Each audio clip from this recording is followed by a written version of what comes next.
Hello eighth class, welcome to YouTube channel. बेटा आज हम हिंदी रीडर का लेसन नंबर 18 पढ़ेंगे, जिसका नाम है 2 गज ज़मीन। अब इस कहानी में देखिए कि 2 गज ज़मीन का मतलब क्या बताया गया है। तो आइए चैप्टर स्टार्ट करते हैं। दीना काफ़ी खुशहाल था। अब उसके पास अपनी निजी ज़मीन थी। वह बड़ी मेहनत से खेती करता था। अपनी लहलहाती फसल को देखकर उसका मन खुशी से भर जाता था, परंतु वह अपने पड़ोसियों से परेशान था। पड़ोसी अपने जानवर उसके खेतों में चरने के लिए छोड़ देते थे, जिससे उसका बड़ा नुकसान होता था। वह बड़ी विनम्रता से पड़ोसियों को समझाता, किंतु उन पर कोई प्रभाव नहीं पड़ता था। जब उससे नुकसान सहा ना गया, तब उसने अदालत में अर्जी दी। परिणाम यह हुआ कि 2-3 किसानों पर जुर्माना हो गया और वे दीना से बैर मानने लगे, मतलब दुश्मनी मानने लगे। गांव में दीना के पास सबसे अधिक ज़मीन थी। वह सबसे अधिक संपन्न किसान था, परंतु पड़ोसियों से मनमुटाव के कारण लोकप्रिय नहीं रह गया था। लोग उसको पहले जैसा सम्मान नहीं देते थे। यह भी सुना जाने लगा कि उससे बैर मनाने वाले उसके घर में आग लगाने की योजना बना रहे थे। एक दिन दीना अपने घर के बाहरी दालान मतलब खुले हुए स्थान पर, मतलब खुली हुई जगह में बैठा हुआ था। एक परदेसी किसान उसके घर के सामने से निकला। उसने दीना को बताया कि वह सतलुज नदी के पास से आ रहा है। वहाँ एक नई बस्ती में हर बसने वाले को 20 एकड़ ज़मीन मुफ्त में मिल रही है।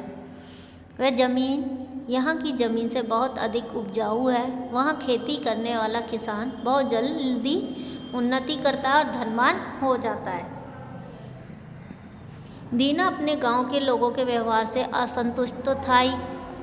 एक दिन गांव छोड़कर परिवार के साथ उस स्थान पर पहुंच गया जिसकी चर्चा परदेसी किसान ने की थी। एक बड़े गांव की पंचायत में सम्मिलित होकर उसने ज़मीन का पट्टा प्राप्त कर लिया। पंचायत ने उसे और उसके परिवार के लिए 100 एकड़ ज़मीन दे दी। वह मेहनत से खेती करने लगा। वह पहले से अधिक संपन्न हो गया। उसने अपना नया मकान बनवा लिया और बहुत से जानवर खरीद लिए। दीना आराम से रहता था और अपनी सफलता पर गर्व करता था।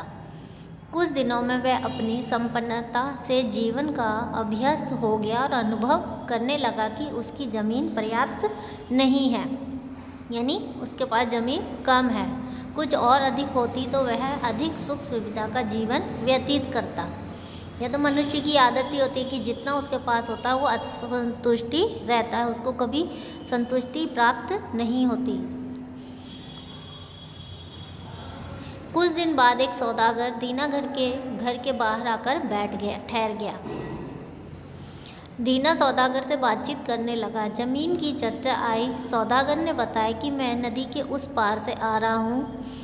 वहाँ इतनी अधिक ज़मीन है कि जितनी चाहिए लेकर जोत लो। सौदागर की बात सुनते ही दीना नदी पार की ज़मीन को हथियाने के सपने देखने लगा। पूछताछ करने के बाद दीना ने अपनी यात्रा की तैयारी शुरू कर दी। वहाँ के लोगों को उपहार में देने के लिए उसने चाय के डिब्बे, मिठाई, कपड़े और अनेक वस्तुएं ले ली। घर की देखभाल का कार्य पत्नी को सौंपकर और अपना एक आदमी साथ लेकर वह यात्रा पर निकल पड़ा। 7 दिन बाद वह उस स्थान पर पहुंचा जहां से कोलों की बस्ती शुरू होती थी। उसने देखा कि नदी के किनारे ज़मीन ही ज़मीन है, सब खाली पड़ी है। वहाँ के लोग खेती नहीं करते थे। पशुपालन और शिकार ही उनके जीवन के आधार थे, मतलब वहाँ के लोग पशु पालते थे और शिकार करते थे। वहाँ के लोग सीधे सरल स्वभाव के थे। दीना ने साथ लाई वस्तुओं को भेंट देकर उन लोगों को खुश कर लिया और दुभाषी के द्वारा, दुभाषी मतलब दीना वहाँ के लोगों की भाषा नहीं जानता था, तो जो वहाँ के लोगों की भाषा जानता था उसके जरिए उसने अपने वहाँ पहुँचने का उद्देश्य उन लोगों को बता दिया था। वहाँ के लोगों ने भी दीना का उत्साह से स्वागत किया। उसे सबसे अच्छे डेरे में ले जाकर ठहराया। दीना के सम्मान में उन लोगों ने एक शानदार दावत दी। दीना ने कहा, मैं आपकी ज़मीन देखकर बहुत खुश हुआ। हमारे यहाँ ज़मीन की कमी है और वह आपकी तरह उपजाऊ भी नहीं है। इसी समय एक आदमी रोएदार बड़ी टोपी लगाए वहाँ आया। सब उसके सम्मान में खड़े हो गए। दुभाषिए ने बताया कि यह हमारा सरदार है। दीना भी उनके सम्मान में खड़ा हो गया। उसने तुरंत अपने सामान में से बढ़िया बढ़िया भेंट की चीज़ें निकाली और सरदार को अर्पित की। सरदार ने दीना की भेंट सहर्ष स्वीकार कर ली। लोगों ने सरदार को दीना के आने का उद्देश्य बता दिया। सरदार ने अपने साथियों की बातें सुनकर दीना से कहा, हमारे यहाँ ज़मीन की कमी नहीं, जितनी चाहो उतनी ज़मीन अपनी पसंद से ले लो। दीना ने क्या कहा, मैं चाहता हूँ कि मैं जो भी ज़मीन लूँ कस्बे की अदालत में उसकी पक्की लिखा पढ़ी हो जाए। जब सरदार ने दीना की यह शर्त मान ली तब दीना ने पूछा, ज़मीन किस भाव मिलेगी? तो सरदार क्या बोलते हैं, 1000 रुपया प्रतिदिन। सरदार ने उत्तर दिया। दीना चकित हुआ और बोला, मेरी समझ में नहीं आया, एक दिन का यह कैसा हिसाब है? सरदार ने कहा, एक दिन में पैदल चलकर जितनी ज़मीन तुम नाप डालो उतनी ले लो। एक दिन का मूल्य 1000 रुपया देना होगा। एक शर्त और है, यदि तुम जहाँ से चले थे उसी स्थान पर उसी दिन सूर्यास्त के पहले नहीं लौट आओगे तो तुम्हें ज़मीन नहीं मिलेगी और तुम्हारे 1000 रुपया जब्त कर लिया जाएगा। दीना ने सोचा कि दिन भर में तो मैं बहुत सारी ज़मीन घेरी जा सकती है। वह तुरंत सरदार की शर्त पर ज़मीन लेने के लिए तैयार हो गया। रात भर उसे नींद नहीं आई। वह ज़मीन के विषय में ही सोचता रहा। बड़ी आसानी से एक दिन में 60 किलोमीटर तो चल ही लूँगा। उसमें तो बहुत सी ज़मीन आ जाएगी। अच्छी उपजाऊ ज़मीन पर अपना फार्म बनाऊँगा। उसे जोतने के लिए 2 दर्जन बैलों की ज़रूरत पड़ेगी। कई आदमी रखने पड़ेंगे। जो ज़मीन उपजाऊ ना होगी उसे बेच दूँगा या बटाई पर दे दूँगा।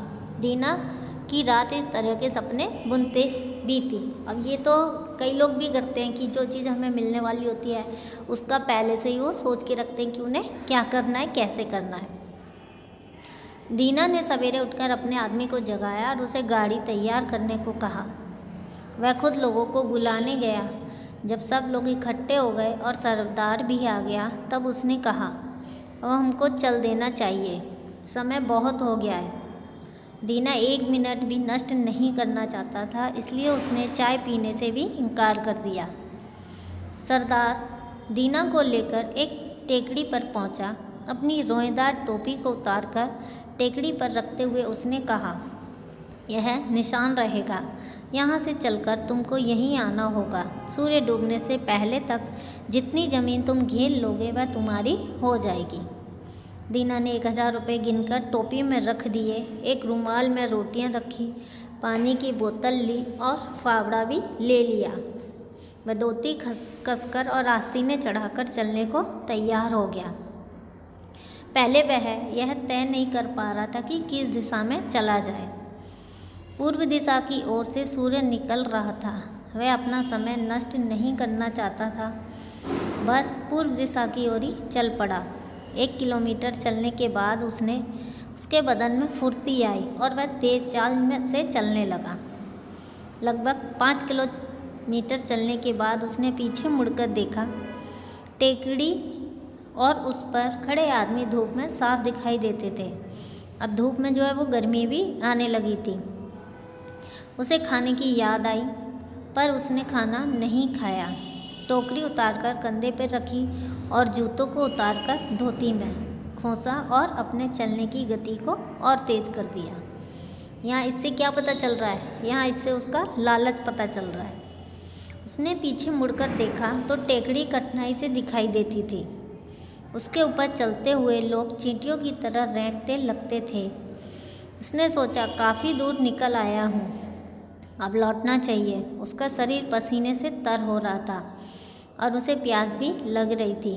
उसी स्थान पर गड्ढा बनाकर उसने उस घास पर एक ढेर लगा दिया, जिससे पता चले कि वह कहाँ तक आ गया है। पानी पीकर अब वह बाईं ओर बढ़ता जाता और चलता जाता। दोपहर हो रही थी और सूरज उसके सिर के ऊपर था। अब वह थकान का भी अनुभव करने लगा था। थोड़ा आराम करने के लिए वह एक स्थान पर बैठ गया। फिर उसने रुमाल से रोटी निकालकर खाई और पानी पिया। बैठा रहा, लेटा नहीं। डर था कहीं नींद ना आ जाए। खाना खाने से शरीर में कुछ नई शक्ति भी आ गई थी। उसने फिर चलना शुरू किया। काफ़ी लंबी भूमि नापकर वह बाईं तरफ मुड़ने ही वाला था कि उसे ज़मीन का एक बहुत उपजाऊ टुकड़ा दिखाई दिया। उसने उसे भी नाप लिया। उसने गड्ढा खोदकर उस पर घास का ढेर लगाकर अपना निशान बना दिया। अब वह फिर मुड़ गया। उसने टेकड़ी की ओर देखा, परंतु वह उसे दिखाई नहीं दी। उसने सोचा कि वह अधिक दूर निकल आया है, अब इस दिशा में ही कुछ कम ही नापूंगा। इस तीसरी भुजा पर उसने तेज़ी से अपने कदम बढ़ाए। बड़ी कठिनाई से वह 3 किलोमीटर ही चल पाया कि सूरज ढलने लगा है। उसने अनुमान लगाया कि वह टेकड़ी से 15 किलोमीटर की दूरी पर है। इस दिशा में अब और आगे न बढ़ना उसने ठीक नहीं समझा। अब वह सीधे टेकड़ी की ओर चलने लगा और यहाँ पर भी उसने गड्ढे पर घास का ढेर बनाकर निशान लगा दिया था। अब दीना इतना थक चुका था कि उसके लिए आगे चलना कठिन हो रहा था। धूप और गर्मी ने उसकी सारी शक्ति चूस ली थी। पैरों में छाले पड़ गए थे, टांगें उठती नहीं थी। सूरज ढल रहा था, इसलिए आराम कर लेने के लिए भी समय नहीं था। फिर भी वह तेज चाल से आगे बढ़ रहा था। उसने टोपी और जूते सब फेंक दिए। उसकी सांस फूल रही थी। बार बार यही सोचता था कि सूरज डूबने से पहले टेकरी पर कैसे पहुंचूंगा। अब वह दौड़ने लगा। उसकी छाती ज़ोर ज़ोर से धड़क रही थी और वह डर रहा था कि थकान के कारण गिरकर कहीं मर न जाए, परंतु उसने दौड़ना बंद नहीं किया। वह उन लोगों के सामने हार मानकर अपनी हंसी नहीं उड़वाना चाहता था। सूरज क्षितिज में समाया जा रहा था। दीना भी अपने निकट के स्थान पर आ गया था। टेकरी पर खड़े लोग चिल्लाकर उसे उत्साहित कर रहे थे। उसे टेकरी पर रखे टोपी और उसके निकट बैठा सरदार साफ दिखाई दे रहे थे। उसने निराश दृष्टि से सूर्य की ओर देखा। सूर्य धरती के नीचे धंस चुका था। दीना जान गया था कि टेकरी तक पहुँचते पहुँचते अंधेरा हो जाएगा। उसके मुंह से एक ही चीख निकल गई। उसकी सारी मेहनत व्यर्थ हो गई थी।